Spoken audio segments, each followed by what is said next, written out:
All Hi, right. Eric. Hello. Well, I'm here with Neil deGrasse Tyson and Scott Hamilton Kennedy. I'm just Eric. You guys took all the names, but that's fine. We'll work through it. But it's the producer and director of Shot in the Arm.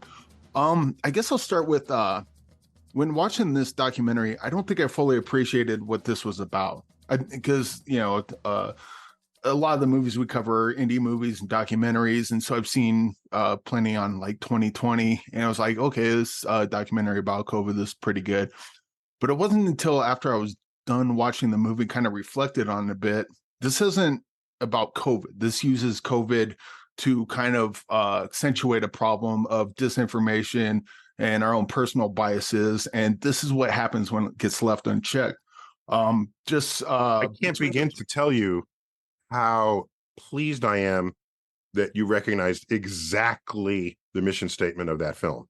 Because, you can make a film. I don't want to speak for Scott, but I know I'm there with him, where you can make a film with your own intent of how it will land and how it will be received. And that doesn't always match how it's actually received. So for you to notice that there's a bigger story here than just COVID and a vaccine and the measles and a vaccine means Scott succeeded in his storytelling. Thank you. And Scott, Neil, what kind of brought you two together to put this together? You mentioned the mission statement, but like what got the ball I was rolling? minding my own business.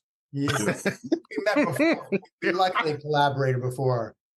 He was a script consultant and narrator on my previous film, Food Evolution. There was a reset of the conversation around GMOs and a lot of overlap between anti-GMO disinformation and anti-vaccine disinformation. I actually Just but anti-science disinformation. That's really what it is. Yeah.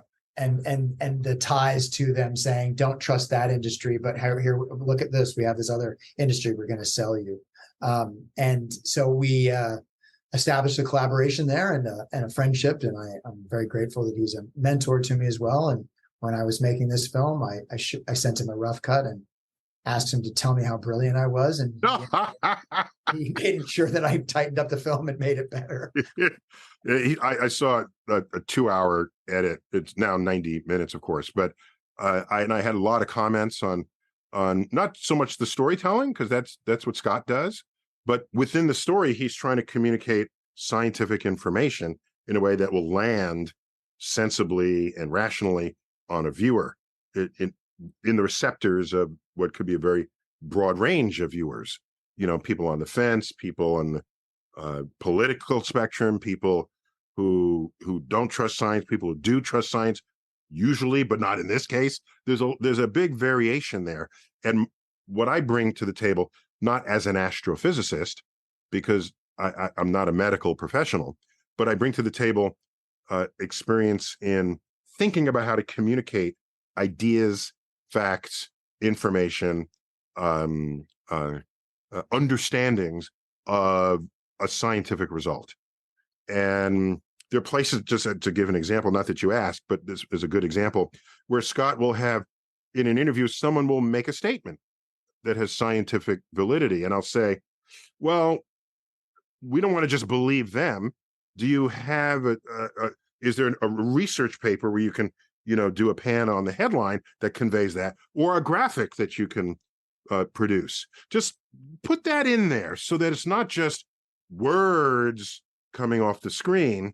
There's some extra supportive content to carry those words, and that will live right alongside the highly emotional storytelling about families and children and lockdown and education and this lost, not a lost generation, but lost years within people's very crucial time in their educational trajectory.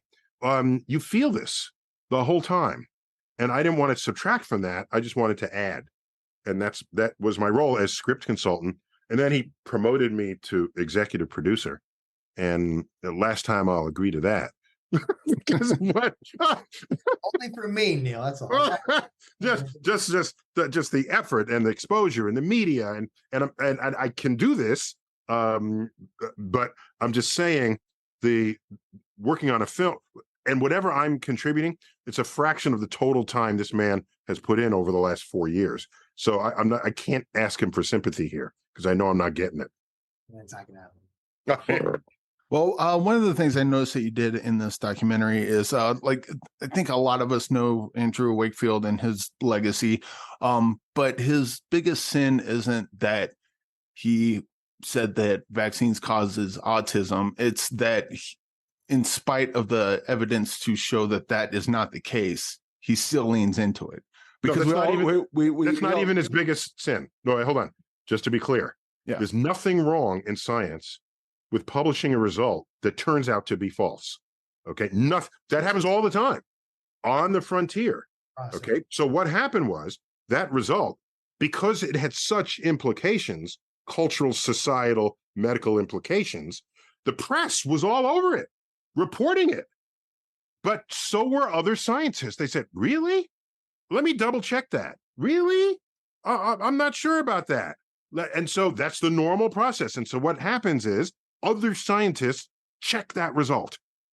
And paper after paper after paper, no one is able to verify it. Yet parents, which this movie captures brilliantly, beautifully, emotionally, parents who heard that the vaccine might cause autism and had a kid who had the vaccine and gets autism, he's talking to them.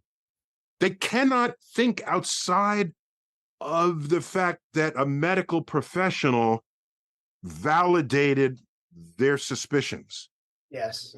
It is a confirmation bias of the highest order. But hold on. So I'm not done yet. So now we find out that that's not the issue here. The issue was he was paid by a law firm to pose the possibility of this link so that parents with autistic kids could sue the producers of the vaccine and create a pot of money that they could benefit from. It was fraudulent. Oh, okay. That's okay. All right. So my understanding of it was that he's doubled down and he continues to say it. Yes. That was where you left off. Yes. That was my understanding, was that he thought he had an idea, did whatever test he did. It came out wrong, but he just thought it was right. And then he didn't do tests. He just reported what the parents said. That's even worse. And that's why that's why the paper was redacted and his medical credentials were rescinded. Right. That's why. Yeah. Well, that just blows my question then. Well, because the point I was getting at, which apparently say it anyway. Go ahead. It doesn't reply to Andrew Wakefield now, but we've all been wrong. We've all been wrong, and then we see evidence, and we're like, oh, I guess I was wrong. I got to change my thinking. But a lot of us have difficulty kind of the things that we believe and hold true in the face of evidence that says otherwise. We have trouble. And I deal with that daily. Switching our thinking as an educator, daily. And plus, there's the other psychological part of this, where if you are so deeply invested in your own truth, particularly if you are lionized by people around you. In the film, we show RFK Jr. saying of Wakefield that in another culture, they'd be building statues to him, right? Yeah. Because he is your advocate against this faceless, heartless medical establishment. And so, the point is, if you're deeply invested in it, is he ever going to turn around and say, I was wrong. That doesn't land well with the people who still support him as their hero. So you get stuck in just ego. You get stuck in, it's hard for me to admit I'm wrong. And you get stuck in, I have this huge following. Right. That needs me to keep saying this. And he does. I created this following. The loop. Yes. Disinformation. There it is. Now I have this following that believes in my disinformation. So even if I wanted to go back, well, they didn't want to go backwards. Now it's like I have to keep feeding them. And that's the irony of it, going all the way to January 6th, excuse me, to January 6th, and seeing that the only reason we included January 6th in the film was because Del Bigtree and other anti-vaxxers were there that day. Yeah, there'd be no reason otherwise, But character Karen Ernst points out that she says Donald Trump doesn't even believe, and we've come to see that he didn't believe that the election was stolen, but he needs his followers to believe it. And that is the exact same thing that these people that are fomenting disinformation around vaccines, they just need to keep those followers believing it, so that basically they have a job, and it's dangerous and it's awful. So if you ever get to interview Robert Kennedy Jr., ask him when was the last time he admitted he was wrong. Let's go with never. went to eat a bowl of Rice Krispies. They were bad. That was probably a mistake. Otherwise, I'm perfect and all my ideas are correct. Yeah. Geez. I'm sorry. My brain's all over the place. Sorry, I messed you up there. I'm sorry. Oh no. It's not you. It's me. I didn't drink enough coffee today. But I guess one of the things about challenging your own ideas, like I'm a firm believer that the Earth is not flat. But that's just I've never been to space. Maybe the conspiracy theorists are right, so I can do a test. I go up in an airplane. If the Earth is flat, I should be able to see the ice walls around me. I should be able to see other mountains like far off in the distance. I can't. So that kind of helps confirm in a real life scenario that the Earth is not flat. But with something like vaccines, I'm not. I can't do those tests. I wouldn't know how to do those tests. So like how do you challenge your own ideas when all you have is the word of other people? So Scott, give me the 4 words that are some scientists' least favorite 4 words right now are manipulated terribly by the disinformation artists. Do your own research. Yeah. So the problem is you can't do your own research on some topics, right? All right. So what do? Do you find an expert who has their view that differs from everybody else and say, this expert, they got pedigree. I see Stanford there.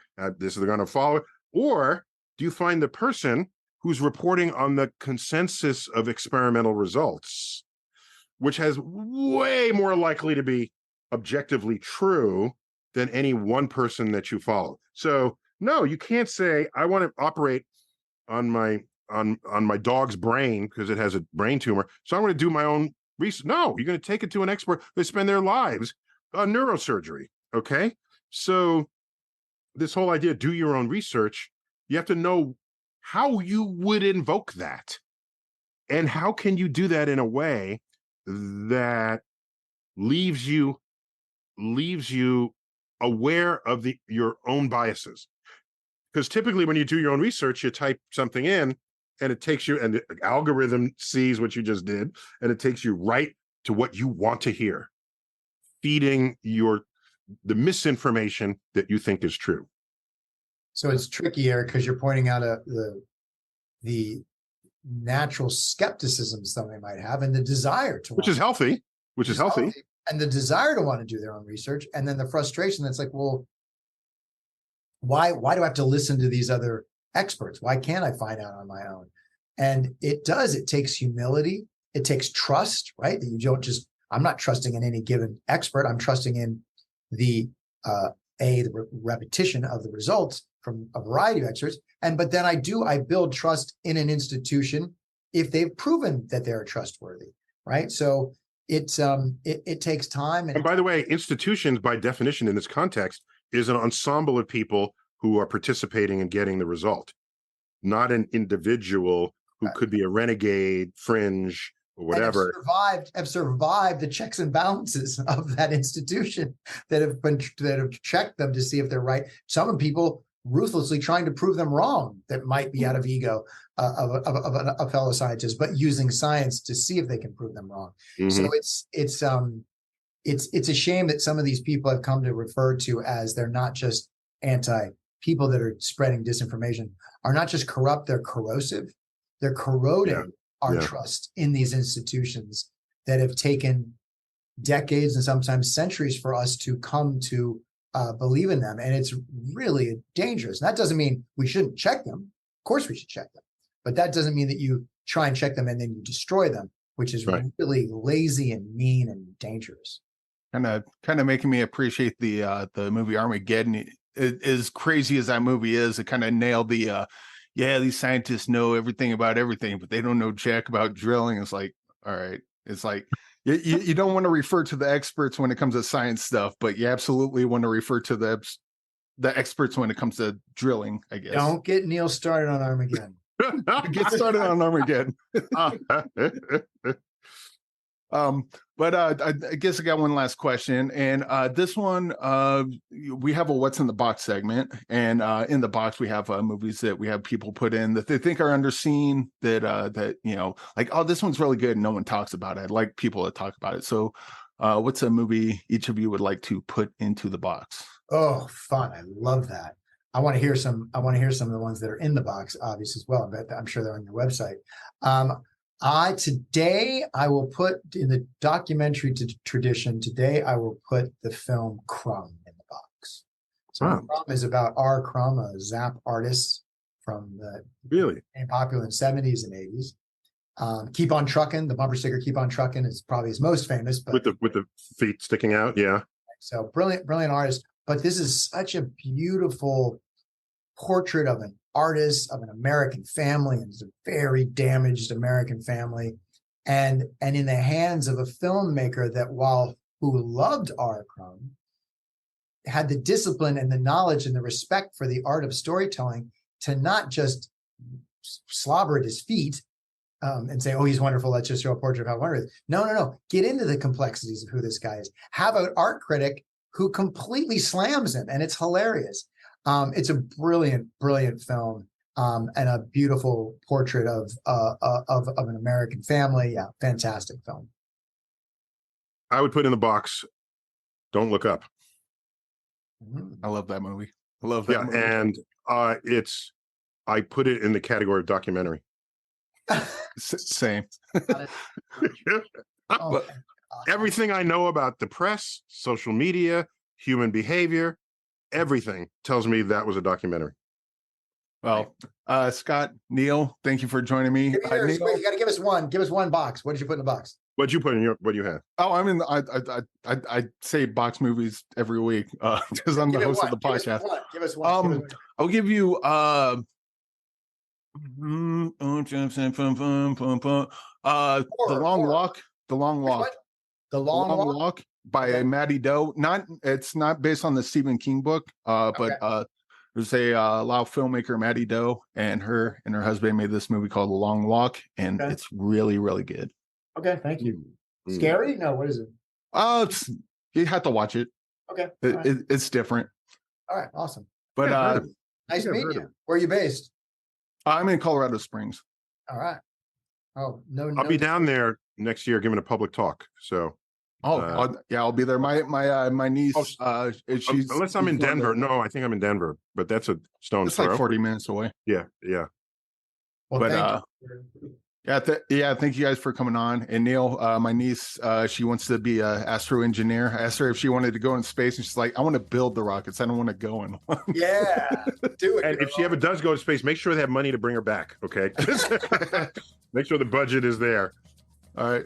Well, thank you guys for joining me. And the movie comes out, premieres in New York, November 3rd. Correct, November 3rd, and then Los Angeles, November 17th. Find everything more at shotinthearmmovie.com.